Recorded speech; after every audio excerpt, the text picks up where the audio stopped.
Perhaps you know a guy just like Jeffrey, or maybe you're like him yourself. You see, Jeffreys are all around the world and they do everything wrong. They keep indulging in all of the habits that are mentally destroying them just for a little bit of pleasure. After hours and hours and hours of sitting on his crusty computer chair, finally Jeffrey gets up. Okay, good, he's gonna do something productive now. No, Jeffrey! Oh, he just laid down on his bed and went on his phone. Adonis.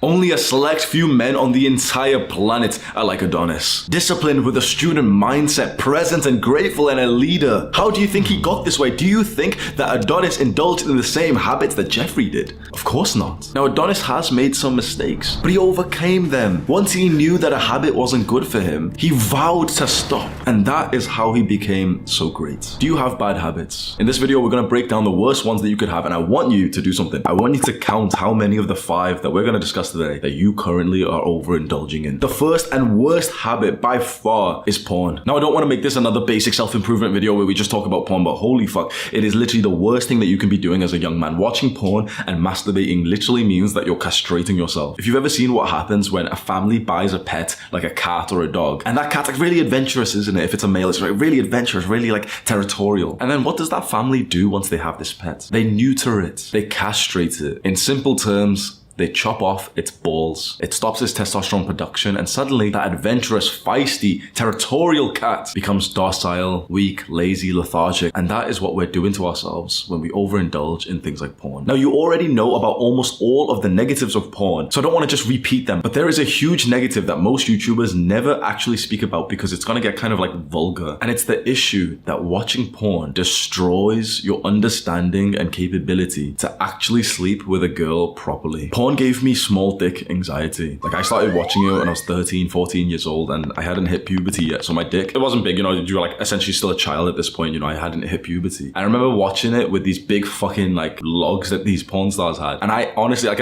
yeah, this is funny, hee like Hamza's got a small, like, this was a while ago, right? This was over 10 years ago. But honestly, this isn't a funny thing because this fucked me. This literally fucked me up mentally. Like, this was one of the worst problems that I had as a teenager. I was totally convinced that I had a small dick because of what I saw on these videos. Oh fuck, I remember neurotically like Googling this shit, like, what's the average penis size? Like, how big should my penis be? I've got a small penis, what to do? I remember one of my friends got a girlfriend, and I literally asked him, oh, if she wanted to like have sex with you or like suck your dick, like, would you let her? And he went like, yeah, of course. And I literally had this perception that like, oh, if I got a girlfriend right now, I would tell her like, no, like, I don't want to have sex or anything, because I was so insecure about my pee size. And the second problem that I had relating to this was that watching so much porn gave my mind a kind of false understanding of how you proceed. You know, you escalate to sex. So on porn, you always watch it's the same routine. The guy and the girl start kissing, then they start undressing, then they do some foreplay, then they, you know, have like actual sex. It's like this fake, like staged performance. And so I followed this same kind of routine when I actually like, you know, became like sexually active. And honestly, I didn't have a good time. This was the only way that I knew, right? So like, you know, you do this whole step-by-step routine, like this pattern of like, okay, do this, like, you know, pull up the trousers, like essentially I just became robotic when it came to actually making love for the first time, and I didn't actually have a good time. Honestly, I started having sex at age 19 and I didn't enjoy it for almost a year straight because of the fucked up perception of sex and like making love that I saw in watching porn. And the reason why this perception's so messed up, you know, of like, you know, you watch hundreds of episodes of like Fake Taxi or some shit, the reason why this perception is like so messed up, and you see this kind of like build up and this, you know, this routine that you keep seeing, okay, you're supposed to go down on them, and then she sucks you off, and then you're supposed to take her clothes off, and you know, like your step-by-step procedure of this routine, right? The reason why this fucked me up so much is because I was then not even present when it came to being intimate with a girl. I was so utterly in my mind overthinking about what the next step was that I wasn't even having a good time. And guess what happens when you're not present when you're about to have sex with a girl? My dick didn't get hard. I suffered immensely from this for my first year of being sexually active. And I was like, I'm not gonna lie, like I was a bit of a fuckboy. I was like on Tinder all the time. I was going to clubs and stuff, right? More than 10 girls that I had brought back to my place. I'd done all the hard work. I brought them here. More than 10 girls where I would literally pull my pants down, soft dick, unable to perform. There's gonna be some heartless motherfuckers watching this like, oh yeah, that's kind of funny, bro. You don't realize how much that fucks your mind up as a man, how much that mentally destroys you. And why do you think it happened? It was because I was watching porn for like 10 years straight before this. This is why I've made a private video going into detail of like the mistakes that I made when I first started like sleeping with girls. I've made it private, it's not on YouTube because it's too like vulgar to speak in detail. There's a link to it in the description, 3 bedroom mistakes that you're making, so you can go click on that. The second dangerous habit that will destroy you is being too emotional as a man. I say this in a lot of videos, but you must understand that, you know, this new narrative that you keep hearing that men should open up and be emotional and be in touch with their feminine side, it's pure evil. This like false message that you keep hearing that you should open up your feminine side, that you should be emotional. It's a trap. It is a trap. I'm not trying to be toxically masculine and tell you like, yeah, bottle up your feelings and eventually kill yourself. Of course not. You know, these people, they say that to me like, oh yeah, well, you're how the fuck am I like seen as the bad guy when I tell guys like, yeah, like control your emotions, research stoicism, emotional stability. It's the best asset that you can have. I'm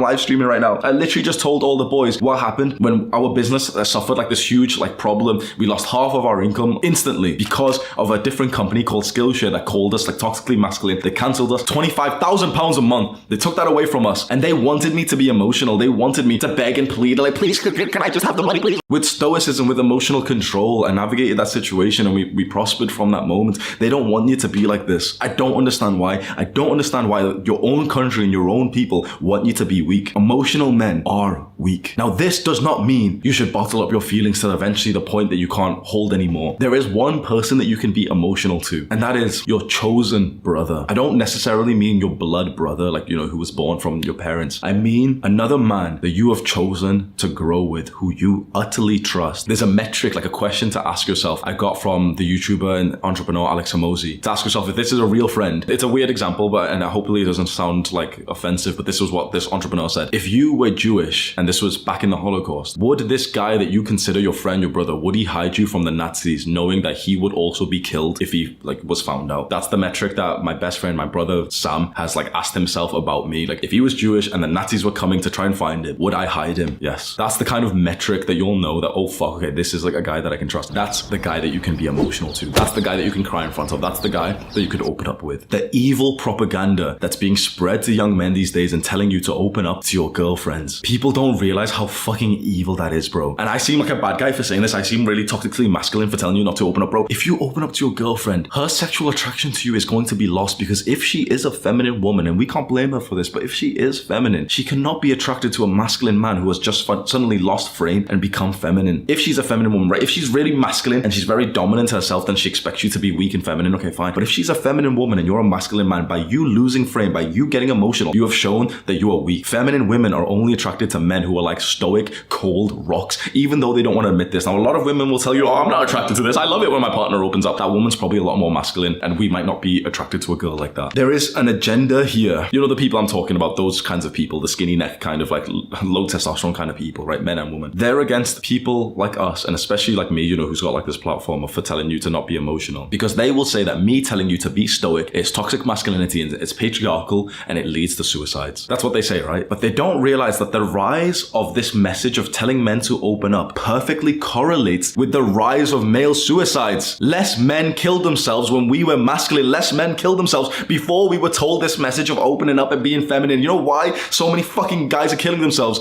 Because they're falling for this trap, this fucking trick. They're being convinced to not be masculine, to be feminine and be in touch with your emotions. It's okay to be weak. It's okay to be like to cry and shit. They're following that advice and then realizing, oh fuck, women don't like me anymore. Oh fuck, I'm lonely as fuck. Oh fuck, I'm broke as fuck. I'm not making any money now because I'm an emotional man, and emotional men don't make much money. The rise of this message being spread to men perfectly correlates with the rise of suicides. People don't realize how fucking manipulative and evil this is, that I am seen as the bad guy for telling you to be stoic. When men were more stoic and more masculine back in the 1900s, suicide was less common. I want you to just picture that. Male suicide is at an all-time high, and so is this message of men being weak. Men should be feminine, men should be emotional. They perfectly correlate together, and these evil people will blame us and say it's the patriarchy. These people are killing men. You know, these like hip, socialist type of like diversity type of people, right? They're leading to men kill themselves, and they will say that the problem is us because we want to research stoicism. Now, I've just spent the last few minutes ranting and raving about how the system and, you know, most people are against men like us who want to become more masculine and strong, and it's so fucking weird, bro. Why?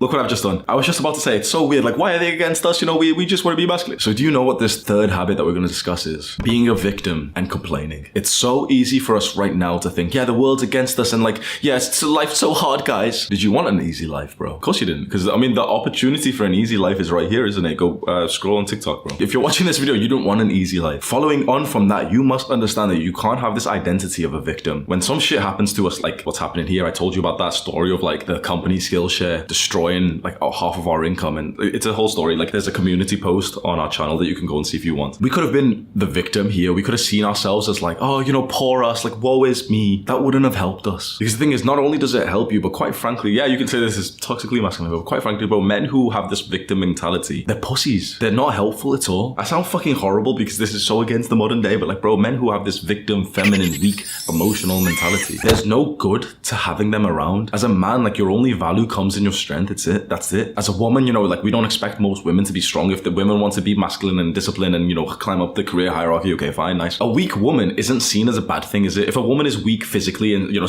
like even mentally, you know, she gets emotional, like we still love her for it. If anything, that's actually kind of attractive. Like some guys might not be, because a lot of guys are quite feminine, so they don't want a feminine woman. But if you're a masculine man and you have this idea of like an emotional woman who always cries, it's like, that's why I want her in my life, because she's emotional. Like that's the point. I'm a fucking stone cold. Like I have some emotions, obviously, but I like that my girl's emotional all the time. I like that every like 3 days she feels sad, like, because it just gives us some shit to do, bro. Like, so, you know, a woman who's emotional, who's weak, and who's a victim, okay, fine. As masculine men, will look after her. A woman who's strong, sweet, okay, you'll help us carry the weight. A man who's strong, okay, fantastic, that's the best thing that we need for a strong society, fine. But a weak man, a man who sees himself as the victim, a man who has this victim mentality, what good is he? Honestly, you must understand this. As a man, your value comes from your strength. And in the modern day, again, another thing that's gonna get me cancelled, maybe, like, in the modern day, bro, there's so many like groups of people who love to act like they're oppressed. People of my race, and like, this might get me hated, but bro, you're not oppressed anymore. I don't know how much I can talk, because obviously like this is at risk of getting cancelled, but essentially, you know, the minority kind of people, not just like skin color, but just, you know, the people who act like they're oppressed, the people who act like everything's against them. Like, you know, like, oh, everyone's like racist, everyone's sexist, everyone's this, everyone's this, everyone's this. Not really. No one really gives a shit about you. And I don't even say that as an insult. No one really thinks about you. Everyone's thinking about themselves. So if you think you're oppressed by someone, bro, you're not. This is why I've got respect for men like Kanye. He's actually saying to black people to rise up and ditch this victim mentality. And this isn't me saying it, like, you know, I'm not part of this race, okay, fine. But it's nice seeing a man who's just like, yeah, take ownership. Like, your life's better than you actually realize. And like, this is his words. I'm not gonna fucking say it because, oh yeah, I'm just being racist. Like, shut the fuck up, bro. We live in physically the best time possible. The only thing that's actually negative right now is just our own mental health. And guess why your mental health is shit? It's because of your own thoughts and beliefs about what's happening to you. You know, there's studies to prove that what you believe deeply changes what actually happens to you. If there's two men who are deeply stressed right now, hugely stressed,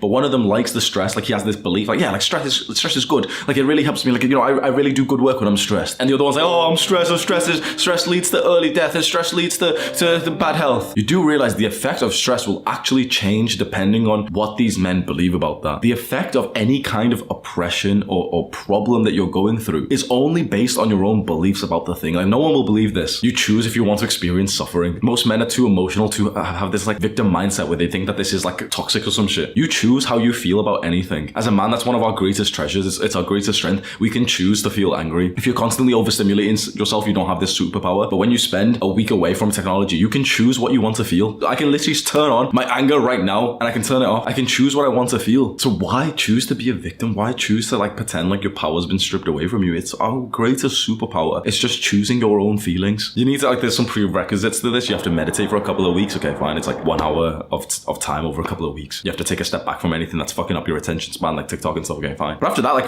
our superpower is literally being able to not be a victim. A man with a core like masculine energy could be imprisoned and like shut away in solitude and still be having like an okay time because he didn't see himself as the victim. And there's stories of this. There's this one man, I don't know his name. He was a black boxer in the 1900s in prison for something that he didn't do. He went into the prison cell, whatever, like get arrested essentially, like with a fucking $5,000 watch and everything. And literally said to them, like, you can put me in prison, but you can't change what's in my mind. And he became the most successful of his life while still in prison. He chose not to be a victim about it. And nowadays everyone's oppressed, everyone's triggered. The fourth dangerous habit that will mentally destroy you, literally, is negative thinking. And this is something that so many young men struggle from because your mind can sometimes be your worst enemy, especially when you aren't living the kind of life that you know that you should. You can have such deep, dark, negative thought, and this can even go into like this weird, complex level where if you've started to research more about meditation and everything, and also, you know, you've learned about positive thinking, negative thinking, you start to have negative thoughts about your negative thoughts, and it creates like this very shit cycle where you're just constantly just like being a bully in your own mind. And so this is a habit because it happens like just throughout the day, and often it happens when, you know, you think about your lack of success, your lack of, you know, attraction from girls or something like that. You think about something negative and your mind just starts berating you. And so many guys who experience this don't actually realize that you can control your thoughts a lot easier than than it seems. Fighting your thoughts is a horrible idea. Honestly, I'm going to tell you some of mine, right? I've had the thoughts like, oh, maybe I should just kill myself. I've had that thought before. Not recently, but like a while ago, a couple of years ago. I used to have that thought quite often, and I did the wrong thing, and I would fight that thought, and I'd be like, what? Why did I just say that? That's so fucking, oh, no, I don't want to. I'd start fighting it, and it just created chaos in my own mind that I just wanted to fucking shut it off,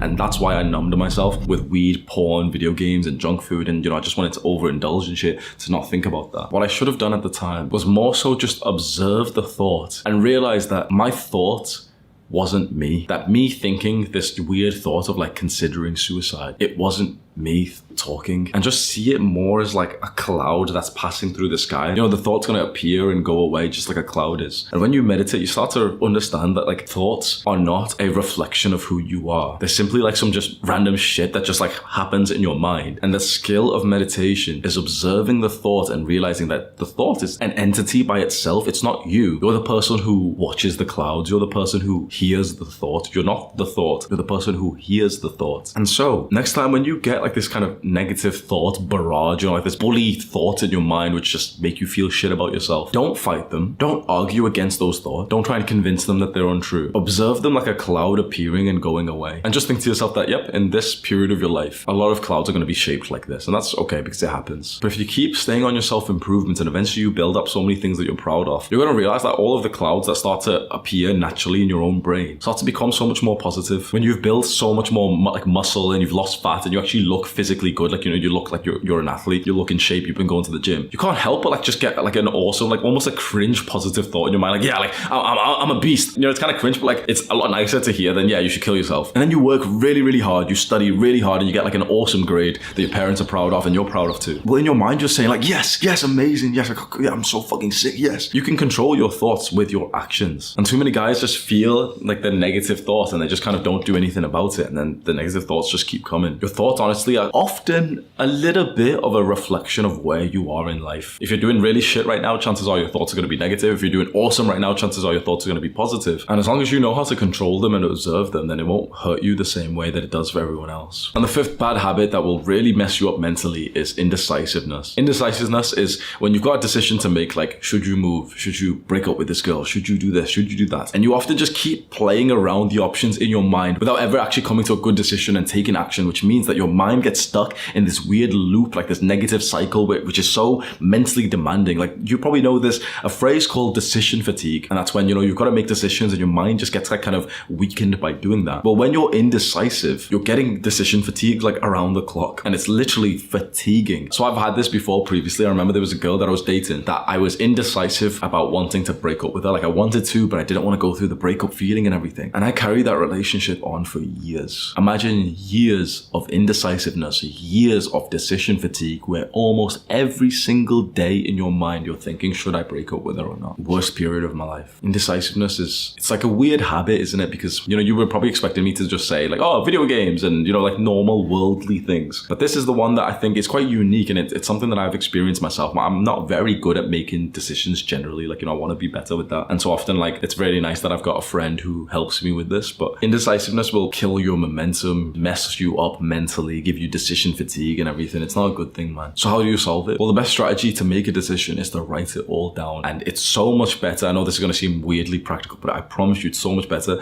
to write it on paper with a pen than it is to write it on a PC. Just writing it on a paper and writing all of the decisions and the facts and everything that's related to the decision just makes it so much clearer. And suddenly it's like you've made the problem so specific that now you can actually choose the best decision to go forth. Usually when it's all in your mind, your brain and your thoughts is all muddled up that you can't even make a good decision. You settle on one, but then you bounce back because your brain changes, and your feelings dictate your decision making, which isn't a good thing. We don't want to be like that at all. When you write it all onto paper and you write down the cold, hard, logical, analytical facts of the situation, suddenly it's like you have so much more ammunition to help you make this decision. Scroll down to the description right now and go click on that link for the 3 bedroom mistakes that you're making. Click and watch this video right now. Do the hard work, especially when you don't feel like it. Mwah.